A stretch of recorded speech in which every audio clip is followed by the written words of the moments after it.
by me, Cody Spanton. The Public Enemy era took place during the Great Depression. The term public enemy was used to describe committed crimes that were seen as damaging to society. Director of FBI J. Edgar Hoover used this term because of the sudden increase of criminal activity out of desperation to make easy money.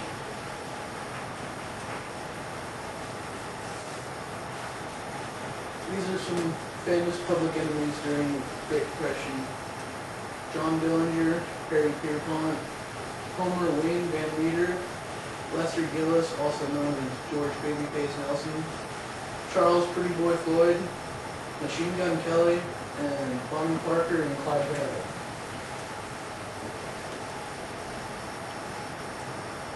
Number 1 public enemy. John Herbert Dillinger was born June 22, 1903. He began his life of crime when he robbed a local grocery store, but was apprehended when attempting to flee the scene. He pled guilty in hopes of a light sentence, but was sorely disappointed. In prison, John Dillinger met Homer Van Meter and his mentor, Harry Pierpont. They created a plan to escape from prison that Dillinger would later take part in. After escaping from prison, Dillinger and Pierpont began a series of bank robberies and once again were arrested after a fire broke out at the hotel that they were staying. Dillinger was sent to Crown Point, from which he escaped with a wooden gun. He succeeded in tricking the guards into releasing him from his cell and giving up their weapons. This is considered John Dillinger's most famous feat. On July 22, 1935, the FBI identified and killed John Dillinger outside of the Biograph Theater featuring the Manhattan melodrama. He was shot twice from behind. One bullet exited from just below his right eye. He was turned in by a woman who called herself Anna Sage. She told the FBI that she would be wearing an orange dress so that they would recognize him. Dillinger's mentor. Harry Pierpont was born October 13, 1902. He met John Dillinger in Pendleton Reformatory, where they planned an escape that would require Dillinger's assistance. After Dillinger was released on parole, Harry Pierpont was sent to Michigan State. On September 26, 1934, using weapons that Dillinger smuggled into the prison, he succeeded in escaping.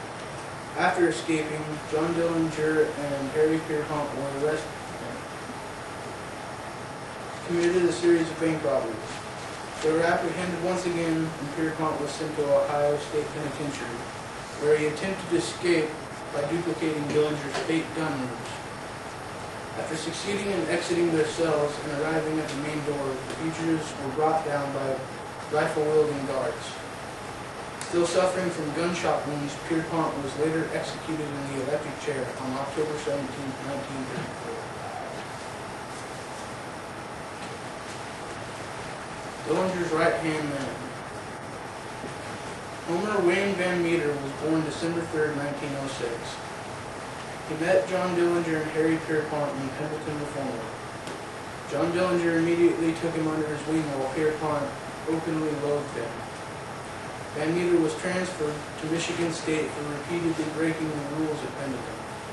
There he attempted to escape twice but failed each time.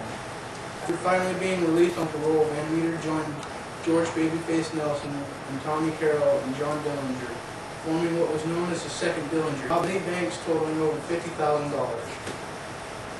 After Dillinger's death, Van Meter became known as the #1 public enemy to the United States. He was recognized by 4 agents on August 23, 1934. After retreating into an alley, a gunfight ensued between the agents and Van Meter. Van Meter was shot so many times that he was missing most of his fingers. He was 27 years old. Babyface Nelson.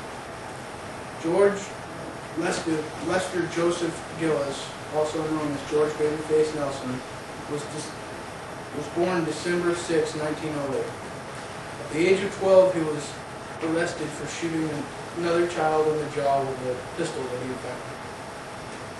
On October 6, 1930, Nelson held up the wife of the mayor of Chicago, Bill Thompson, who later described her attacker as a babyface, coining him his nickname. Nelson took strong offense to his nickname and was not hesitant to kill anyone who called him babyface. Nelson died from multiple gunshot wounds acquired during the Battle of Barrington.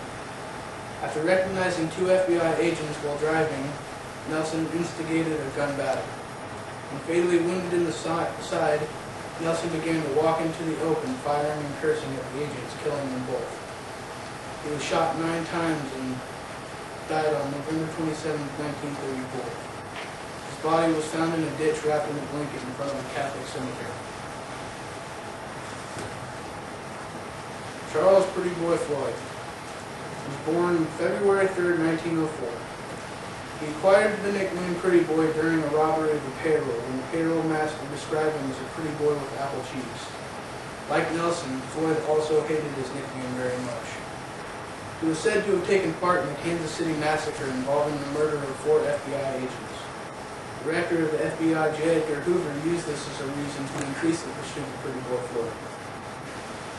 Later, the Kansas City police received a postcard from Floyd denying his involvement, which they later found credible. Floyd was killed October 22, 1934 in a cornfield while being pursued by the FBI, led by Agent Melvin Purvis, who was shot twice. Machine Gun Kelly. George Kelly Barnes was born July 18, 1895. He started his criminal career as a bootlegger during the Prohibition. He gained his nickname Machine Gun Kelly because his favorite weapon was a Thompson submachine gun. His name was coined by his wife, Catherine Thorne, who bought him his first Tommy gun. He was so good with his gun that he could actually write his name on a barn door in bullets. His wife handed out shell casings from his gun as souvenirs. He was later arrested for kidnapping Charles F. Erstel and holding him for ransom. He was sent to Alcatraz and then later sent to Leavenworth, where he died of a heart attack on July 18, 1954, which happened to be his 59th birthday. Bonnie and Clyde. Bonnie Parker was born October 1, 1910. Clyde Barrow was born March 24, 1909. Bonnie and Clyde started out robbing small stores and gas stations, but these days are famous for more than a dozen bank robberies. They are said to have killed no less than 9 officers and numerous civilians. After a series of bank robberies, Bonnie and Clyde went on their own. On May 21, 1934, they were ambushed near Bienville Parish, Louisiana. While driving down a desolate road, Bonnie and Clyde were ambushed by a posse of 6 police officers, who immediately opened fire upon them. The posse was said to have fired about 130 rounds, and the coroner report stated that they had a difficulty time embalming the bodies because they were filled with so many holes that the fluid leaked out. Melvin Purvis. Melvin Horace Purvis was born October 24, 1903. He gained the nickname Little Mel from his short physique. He got his law degree from the University of South Carolina. He worked as a lawyer briefly and later joined the FBI in 1927, heading in Birmingham, Alabama. In 1932, he was made head of the Chicago division by J. Edgar Hoover.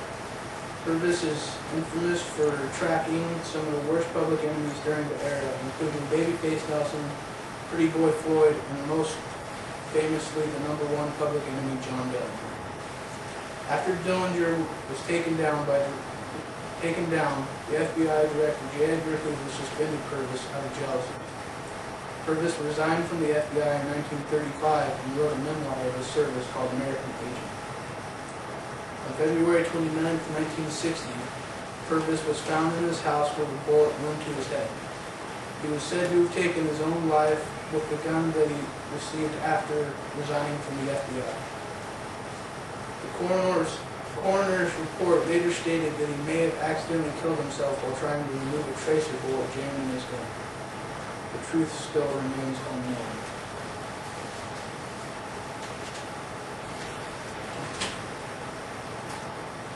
We're excited.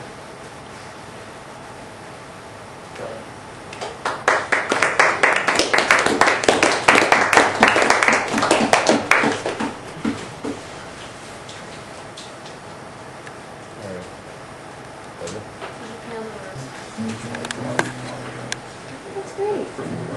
That's right. You know, she handed out this